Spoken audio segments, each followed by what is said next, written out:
Ikrar kebangsaan. Aku bersumpah demi negeri ini, Negara Kesatuan Republik Indonesia. 1.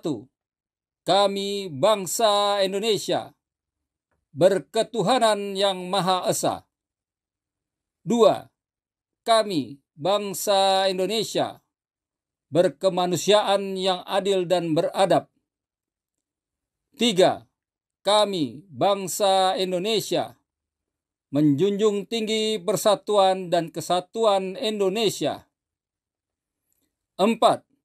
Kami bangsa Indonesia, berkerakyatan yang dipimpin oleh hikmat kebijaksanaan dalam permusyawaratan perwakilan.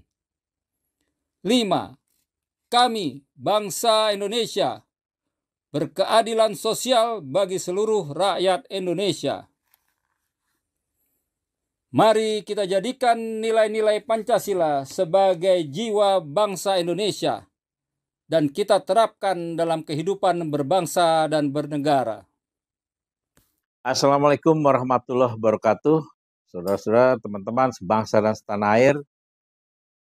Hari ini kita akan membicarakan situasi negara kita yang sedang tidak baik-baik saja. Saya Ayub dari WeWatch. Hari ini kita akan mengundang narasumber. Tapi sebelumnya saya sampaikan bahwa negara ini ditandai tidak baik-baiknya dengan saya akan berangkat dari ini, Kang Basit. Ya. Mohon izin saya perkenalkan Kang Basit ya. Ya. Beliau ini dosen di seluruh universitas karena banyak sekali. Saya nggak sebutin satu persatu. Ya. Saya berangkat dari munculnya para teman-teman guru besar dari mostly sekitar 50-an universitas. Ini adalah kejadian yang langka karena ini menandai suatu peristiwa yang akan terjadi dalam waktu dekat. Saya minta pendapatnya Kang Basit, kenapa hal ini sampai terjadi, Kang? Meskipun terlambat, tapi ini menunjukkan bahwa para guru besar akhirnya berani menyampaikan pendapatnya. Dan kalau guru besar itu dianggap sebagai puncak gunung es, berarti itu adanya di ujung. Di bawahnya pasti ada persoalan besar yang sudah dipendam lama, sehingga akhirnya mereka ya sudah nggak ada cara lain, kita harus bicara. Nah, persoalan besar ini adalah persoalan yang sangat penting menyangkut keadaan negara kita. Jadi apa yang salah menurut Kang Basit ini? Dari simptom banyak sekali, nggak usah kita bahas satu-satu, tapi penyebab utamanya adalah negeri ini sudah berjalan di luar rel yang seharusnya. Yang dimaksud rel itu dalam sistem bernegara ya? Ada Pancasila dan UUD 45. Karena dua hal itu tidak dijalankan dengan semestinya, kita jadi seperti ini. Kita tahu Pancasila itu kan adanya di Mukadimah. Ya. Begitu indahnya. Ya. Mereka adalah hak segala bangsa, ya kan? Dan ada Pancasila di situ. Apakah Pancasila ini tidak diimplementasikan? Belum. Pancasila selama ini, terutama P4 dan sebagainya, hanya sampai level slogan. Mengatur tata cara masyarakat bergaul, tapi belum dipakai untuk mengurus negara. Dan belum tercermin dalam pasal-pasal yang ada di UUD 45. Jadi itu Pancasila nanti harus diperbaiki juga. I see. Ya. Jadi yang saya tangkap, Pancasila seakan-akan memang harus dimasukkan ke dalam, harus dipakai, harus diimplementasikan, dijadikan landasan operasional juga. Iya. Jadi kalau boleh diringkas, ada dua falsafah, satu demokrasi, satu Pancasila. Kita kan sudah menyatakan Pancasila dasar negara. Harusnya itu falsafah itu dibikinkan strateginya, dibikinkan taktiknya, dibikinkan modelnya, lalu dipakai untuk ngurus negara. Tapi belum sempat itu dirumuskan. Ada para orang pintar kita dulu di sini yang udahlah pakai ini aja, yaitu demokrasi. What's wrong with demokrasi? Dan ada beberapa cacat ya. Kalau di sila Pancasila itu ada sila ketuhanan, kemanusiaan dan seterusnya, di demokrasi tidak ada lima-limanya. Bisa disebutkan kan? Iya, di demokrasi nggak ada ketuhanan yang Maha Esa. Karena di sana penentunya bukan kuasaan Tuhan atau hukum Tuhan, tapi mayoritas. Kalau di parlemen 500 orang, itu 400-nya setuju tentang LGBT, meskipun melanggar hukum Tuhan, menang itu. Yang 100 kalah. Karena aturannya bukan benar dan salah, tapi menang dan kalah. Jadi nggak ada ketuhanan yang Maha Esa. 2, kemanusiaan yang adil dan beradab. Coblosan satu-satu. Kayaknya adil, tapi itu cuma sama rata sama rasa. Sama sekali nggak adil dan sama sekali tidak beradab. Kemudian sila keempat, kerakyatan yang dipimpin oleh hikmah dan seterusnya. Diganti dengan voting, one man one vote tadi. Ditambah dengan Vox Populi, Vox Dei. Suara rakyat, suara Tuhan. Itu betul-betul rancu sekali. Kalau rakyatnya itu misalnya ulama semua atau ilmuwan semua, mungkin pada saat dia rebukan lalu dikumpulkan suara terbanyak, ya mirip suara Tuhan. Tapi dengan keadaan masyarakat yang masih seperti ini, seriously suara manusia yang menyuarakan suara Tuhan bisa kalah, karena kalah populasi. Bisa nggak digambarkan, Kang, ya? Artinya kan narasi yang demikian tadi itu mungkin pernah dibuat dalam bentuk diagram atau bagaimana?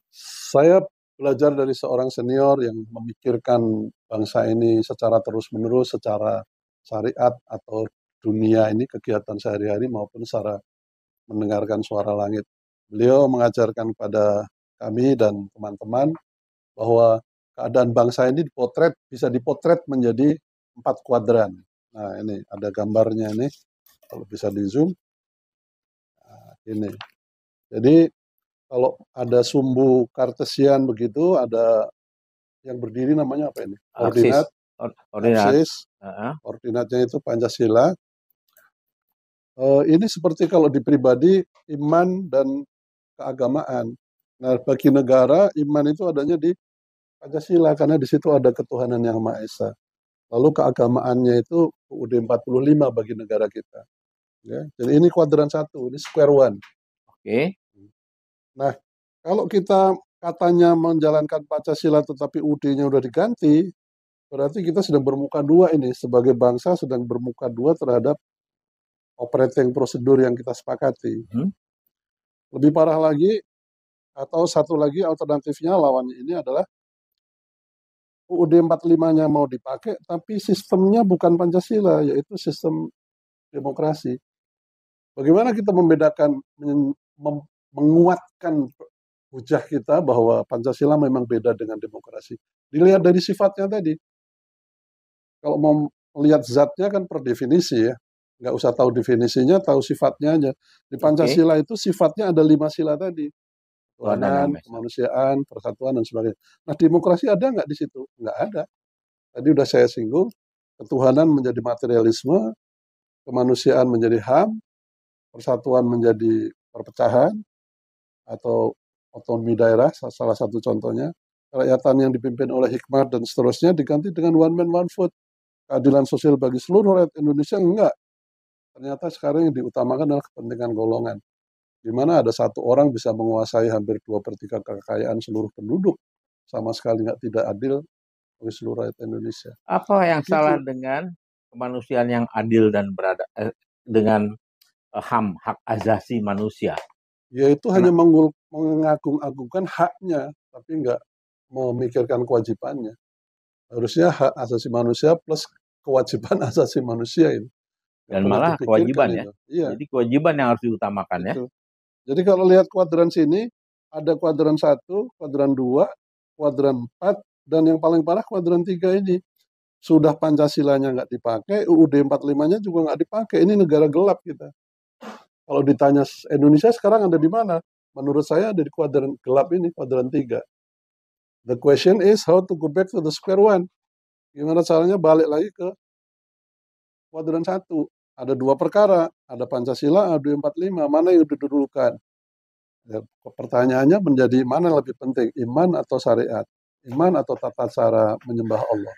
Ini iman dulu. Yap. Gitu. Jadi kalau dibawa ke negara, Pancasila dulu harus ditegakkan, baru kemudian kita mengurus supaya kembali ke UUD 45.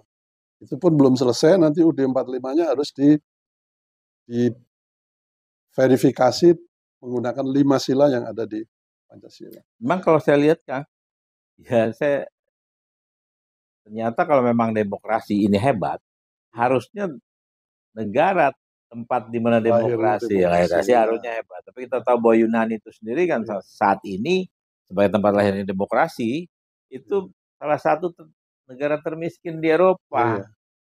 Kita 2 mingguan yang atau 3 minggu yang lalu ketemu seorang tokoh psikolog terkenal di Indonesia, Pak Rahmat Ismail, adiknya Pak Taufik Masih Ismail. Beliau dengan tegas bisa bilang, liatin ke saya, kasih contoh ke saya, mana ada negara yang berkembang, lalu dikasih introduksi demokrasi, lalu makmur. Nggak ada. Yang ada gontok-gontokan ya. Iya, nggak ada. Gitu. Nah, jadi urusannya tadi dua, menegakkan Pancasila dan kembali ke UUD 45. Menegakkan Pancasila itu diartikan, kalau guru saya mengajarkan, harus membuat Pancasila sebagai tata cara untuk mengurus negara. Jadi masuk di dalam batang tubuh. Iya, dan dipakai betul-betul untuk ngurus negara. Ini contohnya, kalau waktunya pendek, nanti MPR itu M-nya majelis, isinya harus majelis yang sesuai dengan nama-nama sila kita, majelis 1 sampai majelis 5 dan seterusnya, menempatkan MPR sebagai lembaga tertinggi negara. Nah, setelah ini terbentuk, presidennya menjadi mandataris MPR, presidennya entah siapa nanti, kita kasih tugas untuk kembali ke UUD 45 dengan cara dekret atau cara lain yang bisa dipikirkan oleh MPR. Begitu, Kang. Jadi kalau ini Pancasilanya tegak, UUD-nya dijalankan, insya Allah negeri ini akan kembali ke square 1, kuadran 1, berjalan kembali di rel yang semula seperti yang dicita-citakan pendiri negara. Mudah-mudahan kacau balau yang sekarang ini bisa selesai. Terima kasih, Kang Basit. Kita akan sampai di sini dulu video kita kali ini. Kita akan sambung lagi pada kesempatan berikut untuk penjelasan yang lebih detail, asal-usulnya, kenapa sampai ke sana, dan bagaimana implementasinya. Assalamualaikum warahmatullahi wabarakatuh. Waalaikumsalam warahmatullahi wabarakatuh.